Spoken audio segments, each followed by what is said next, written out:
Hi, this is Leah with Handwoven by Leah, and today I'm going to show you how to use freezer paper to make the blocks for my staircase panels 2.0.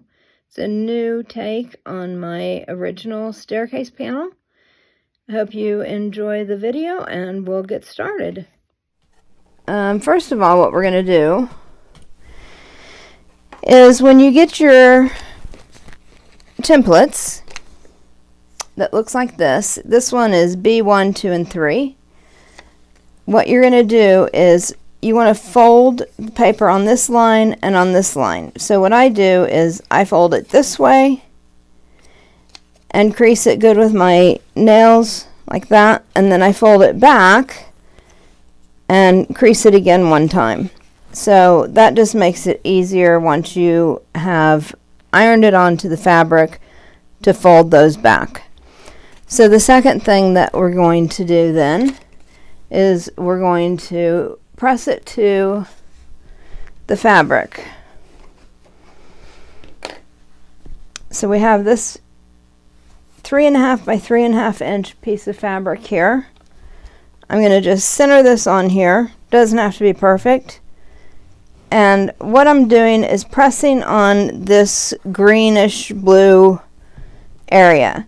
Now, you're going to go over on the other areas, and that's fine. It's not a big deal. You actually want to a little bit. So you press that like that. And then we're going to go back to the cutting mat. And you're going to fold back B2. And what you want to do is you want to cut this away, but leave 1/4 inch from the fold. So we're going to put our ruler on the 1/4 inch line on that fold, and then we're going to cut. So when we get done, you have a piece that looks like this, because that's what we're going to sew to. So then what you're going to do is you're going to take this other piece. This is 2.5 by 4.5 piece. This is the same. B2 and B3 are the same piece of fabric. You want to center it on here like so. You're centering the paper is what I'm talking about essentially. And then you're going to take it over to your sewing machine, and you're going to sew right next to the freezer paper but not on it. So you start a couple of stitches before the paper, and then you end a couple of stitches after the paper. You don't need to back tack it at all, or I forget what the other knot making thing is at the moment, but you don't need to make a knot because you're going to be cutting it off anyway. So just go up to your sewing machine and sew your line right next to that freezer paper. Once you've done that, then your piece looks like this, because we will have, it'll look like this, and then you're going to flip this over and you're going to press this area right here, because you want to press it to the freezer paper, and you want to get your you want to get that folded over right so that it makes a nice line for you. So then when you turn it over like this, it looks like this. Now, one thing that I thought, and probably others of you are thinking, is, well, why not, since we just have two here and they're opposite, why not just cut 2 and 3 off at the same time when we cut this one off? The reason why you can't do that is because you need some of this light green when you sew B3. So you'll have to do it just one at a time. So then after you've pressed this down, the next thing we're going to do is B3. So we're going to fold this back just like we did for B2. You're going to take your ruler and put it on the fold, 1/4 inch line on the fold, and cut. And see how we cut some of that light green off? That's because we need that when we're sewing the next piece on. So then you take the light green piece again, B2 and B3, and you're going to center the paper on it again, and you're going to sew just like you did before. After you do that, it looks like this. So we've already pressed this B2 out. So then all we have to do is flip that over, get a nice edge, press that to the freezer paper, and it looks like that. And then the last thing you're going to do is flip this piece over, and you're going to cut around the perimeter of the template. You're going to cut all of this away. And then after you've done that, then you can just peel it off of the freezer paper and set it aside and work on another one. Now what I like to do, because I think it goes faster, is when I'm pressing these, I take 4 pieces of my 3.5 inch squares. You also have C1, which is 3 1/8 inch square. That's this same dark green. So make sure you're using the right one. This is B1, which is 3.5 inch square. So I set it up like that, and then I put all my papers down, press them all, and then I cut the two on the, fold this back and cut the 2 off on all of those. Put your light green fabric on, and I sew all of them, and then I press all of them, and then I move on to B3. Fold your paper back, cut it off, get the light green fabric, sew it all on to all 4 of them,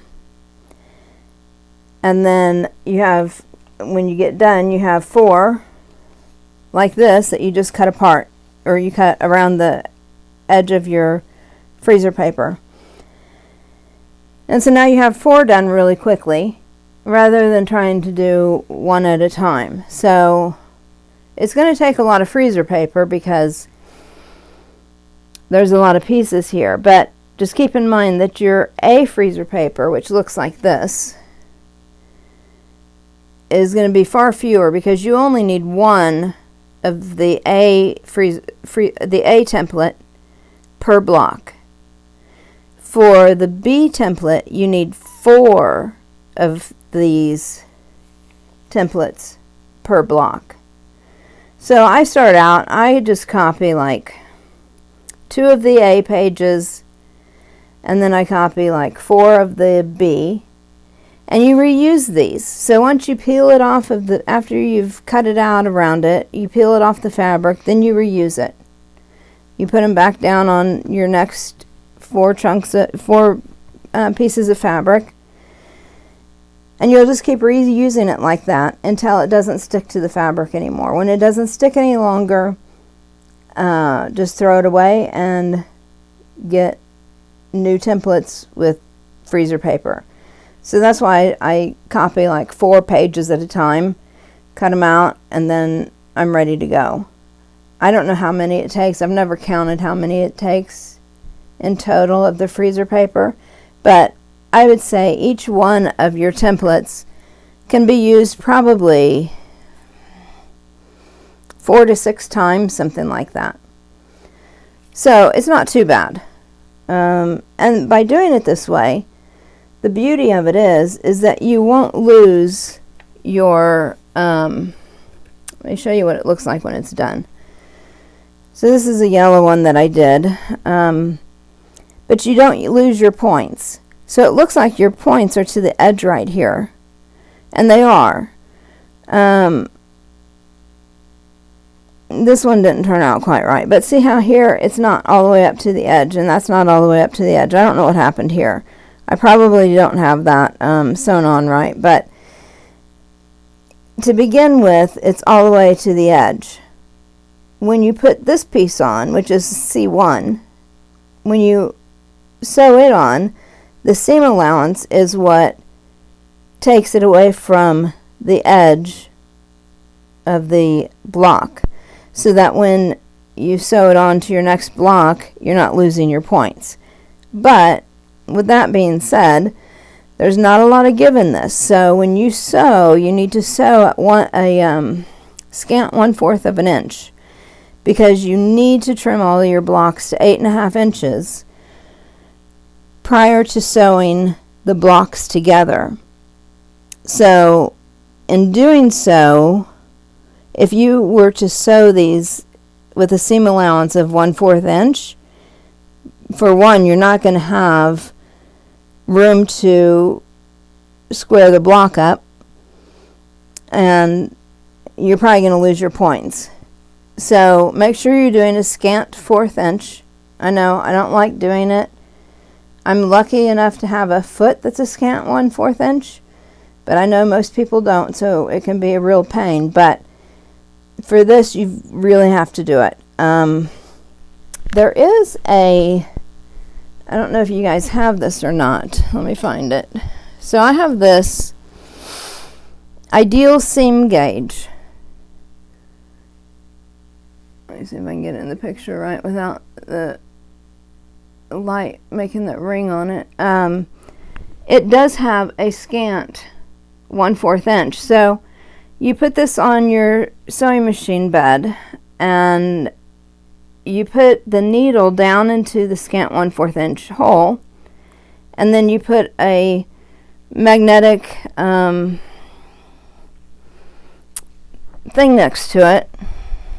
Once you get it straight, you can put a magnetic thing next to it on the bed of the sewing machine, and then raise your needle up and take this out.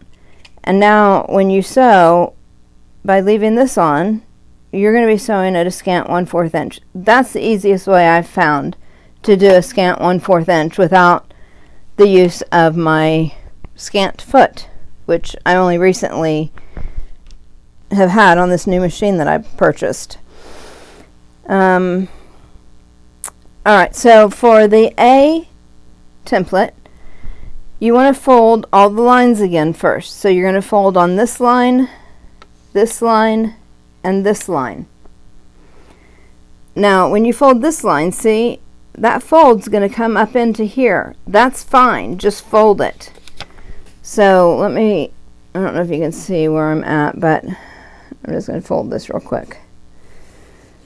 Alright, so I folded that, and see how it's come over there? That's fine, it doesn't matter. You have to make that fold. And it'll be fine when you're sewing. It's not going to make one difference at all that you folded into this other area. It's just the way it is.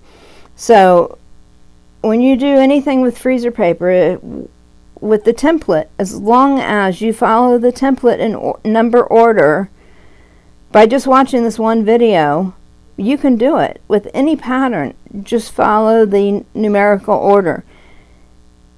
You don't have to see a demonstration of each template that you get, because it's always the same. So you start with A1, and then you're going to fold between A1 and A2, cut your fabric off, leaving 1/4 of an inch past your fold.